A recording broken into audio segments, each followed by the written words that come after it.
Iran Israel संघर्ष के बाद कश्मीर में सोने का कारोबार बुरी तरह से प्रभावित हुआ है। साथ ही आभूषणों की ऊंची दरें ग्राहकों के लिए भी एक बड़ी समस्या बन गई हैं। ईरान और इजराइल के बीच संघर्ष के कारण स्थिति और खराब हो गई है, जिसका हर किसी पर बुरा असर पड़ रहा है।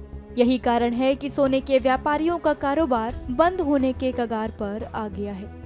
ईरान और इजराइल के बीच उच्च स्तर के तनाव और युद्ध जैसी स्थिति के बाद सोने की कीमतें आसमान छू रही हैं। परिणाम स्वरूप बहुत कम मांग और ग्राहकों की अनुपलब्धता के कारण सुनारों को भी भारी समस्याओं का सामना करना पड़ रहा है। वर्तमान में घाटी में शादी का मौसम चरम पर है और लोगों को अपने प्रियजनों के लिए सोने की वस्तुओं की आवश्यकता है, लेकिन दुर्भाग्य से उच्च दरों के कारण वे सोने के आभूषण नहीं खरीद पा रहे हैं।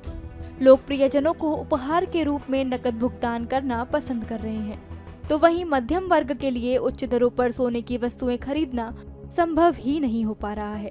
दोनों देशों के बीच इस संघर्ष और उच्च तनाव के बीच सोने की कीमतों ने व्यापारियों और ग्राहकों की कमर तोड़ रखी है। जंग की वजह से सोने को बहुत ज्यादा जो जंग की आवाज चली है, मैंने यही कहा कि 400 रुपये फी ग्राम सोने को रेट बढ़ गई है। आज से 6-7 दिन पहले 7350 रुपया पर ग्राम था 24 कैरेट। आज वही सोना आपको मिलेगा, कश्मीर है 7780, 580 रुपया ग्राम को चढ़ गया। 10 ग्राम का अगर हिसाब कर लेंगे 55,800 हो गया ना। जो 100 ग्राम सोना लेता है अपनी बजट के हिसाब से, वो उसको आप वो हमको 85 ग्राम में लेता है। जो हमें 100 ग्राम के लेबर मिलते हैं, हमें 85 ग्राम में ही मिलती है। अब तो हमारे भी काम में थोड़े रुकावट पड़ गई। मतलब इस वक्त कस्टमर लेता ही नहीं है कुछ। हम इस वक्त बिल्कुल चुपचाप बैठे हैं। चुपचाप इसलिए बैठे हैं कि रेट्स बढ़ गया। कस्टमर लेने को ये ना क्या नाम है, उसको हिम्मत ही नहीं है लेने की। वो बेचारा लेगा क्या? एक अंगूठी आता है 6-7 हजार की, 8 हजार की मामूली सी, उसको नजर ही नहीं आता है एक अंगूठी।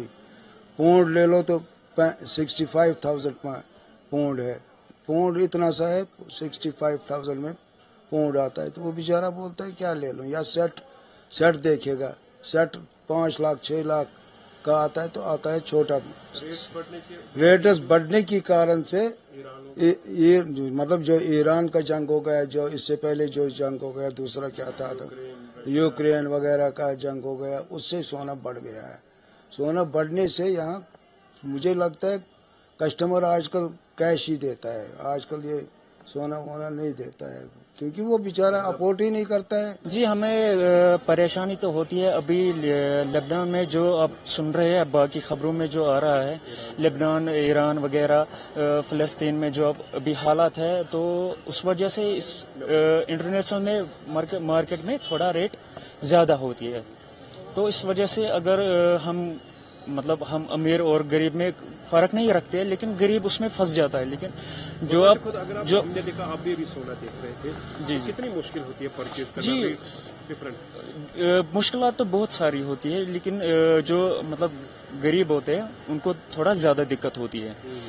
जो इंटरनेशनल में आज रेट होती है, अब उसमें थोड़ा सा हमें दिक्कत होती है। तो इस वजह से तो अगर आप भी, हम देख रहे थे, आप भी अभी शॉप पर देख रहे हैं, परचेजिंग कर रहे हैं जी, कितना आपने बाकी मार्केट भी देखा है? किसी जगह लग रही है उम्मीद कुछ अभी रेट डाउन होगी, या अभी तो जब तक इंटरनेशनल, जब तक ये अटैक्स हो रही है, ये प्रेशर है बहुत सारा, तो उस वजह से रेट ज्यादा है।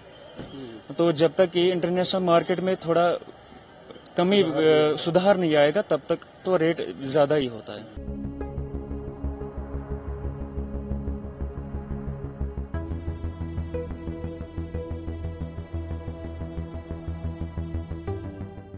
हमसे जुड़े रहने के लिए हमारे YouTube चैनल को सब्सक्राइब करें और नई वीडियो की नोटिफिकेशन के लिए बेल आइकॉन को दबाएं।